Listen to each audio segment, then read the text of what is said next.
In this video, we're going to discuss how environmental toxins are stored in the body and are making you sick.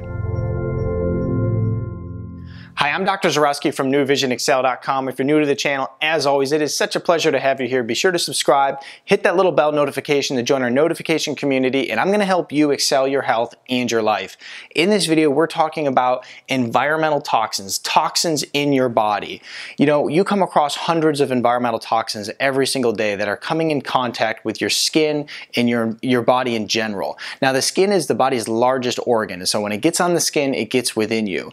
Some of these toxins go into our bloodstream and they leave us fairly quickly, and then others are actually stored in our body for decades. And this is why some toxins are even generational, meaning that the toxins that are in your body will be handed down from one generation to the next, and the toxins that are in your body came from generations prior to you.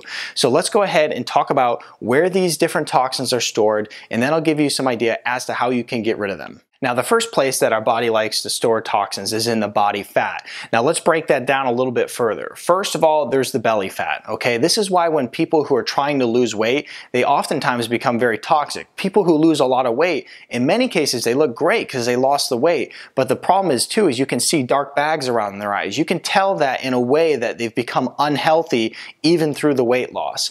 And so toxins like to store in that belly fat. When we lose that belly fat, those toxins start getting moved around in our body, and they can make you very sick. Some people who lose weight even start developing neurological like conditions like Parkinson's, like MS. And so anyway, when we're losing a lot of weight, it's very important to detox during that time and make sure that our detox systems in our body are ramped up and ready to remove toxins, because as that weight starts to go, toxins are going to be released.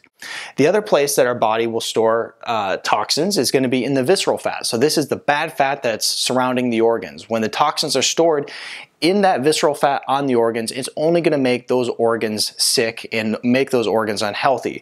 So, you know, unfortunately, our body has some bad places to store toxins, but it's got to do something with it. So visceral fat is another place. Now, the next place, and this isn't any better, and that's the nervous system. So when we look at the nervous system, it's comprised mostly of fat. The nerves themselves, but also the brain. The brain is comprised of 60% plus fat. That's why it's so important to make sure that you're eating a diet high in fat and supporting the brain. But unfortunately, because toxins like fat, they store themselves in the brain and all the neurological tissues.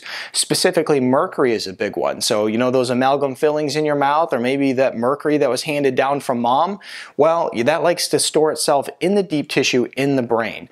So along with mercury, many other toxins like to store there as well. And so when we look to the body fat in general, a lot of toxins are stored there. The next place that we find toxins is in the bloodstream. You know, our body is constantly detoxing. As a matter of fact, it's just an innate response in the body to constantly detox. If it wasn't doing it for a minute, you'd be dead. And so when we look at the toxins that are in the bloodstream, they're usually there temporarily. These toxins are going to be ones that are being dumped off in the tissues that we're talking about, but they're also toxins that are going to be dumped in the liver that are going to go out in your waste, and they're also the toxins that are dumped in the kidneys that are also going to be excreted from your body as well. So the bloodstream is more of the temporary toxin holding place, but yet you're still going to always find toxins in the bloodstream itself. Now, next here on our list is the connective tissue, the joints, and the lymph.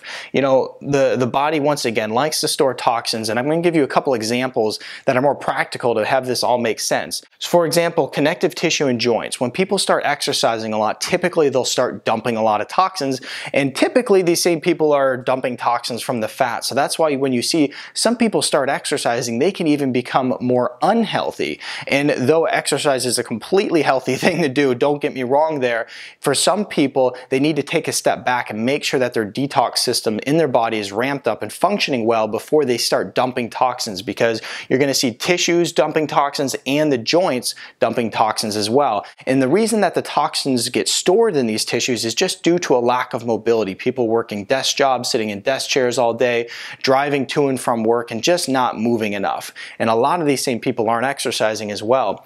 To give you another practical example of all this, when people get a massage from a massage therapist, one of the first things they always tell you to do after the massage is make sure you drink a lot of water, because even they know that after that massage, they're going to loosen up a lot of toxins in the body. They'll be free flowing, and some people, especially people who are very toxic, will get a massage and they'll feel awful after it. And so some people can even become sick. So when we look at the connective tissue, the joints, and the lymph, those are all places that the body likes to store toxins as well. The last place I'm going to mention here is bones. So the body likes to store toxins in bones, specifically lead in bones. This is a very common example of a toxin that is going to be stored in your body for decades, and also a toxin that is handed down from one generation to the next, along with mercury. So when you look at bones, for instance, when the mother becomes pregnant and the bones start to demineralize, it'll start dumping that lead to the fetus, which is, very toxic. And so, that's one way that we're going to see bones store toxins. Now, another way that we see the bones actually release toxins and people become sick from it, if they develop like osteoporosis, or maybe somebody breaks a bone and there's some bone that is actually going in and healing. Once again, it can actually start dumping some of those toxins into the body, and a person can become sick from it. So these are the primary ways right here that the body is storing toxins. And so the big thing to do is make sure that we're actually boosting up our detox pathways in order to protect our body and also remove these toxins on a regular basis. I'll go ahead and link in the description below some resources that you can follow to boost different nutrients in the body, antioxidants like glutathione, and also how you can detox and pull these toxins from your body, because that's very important.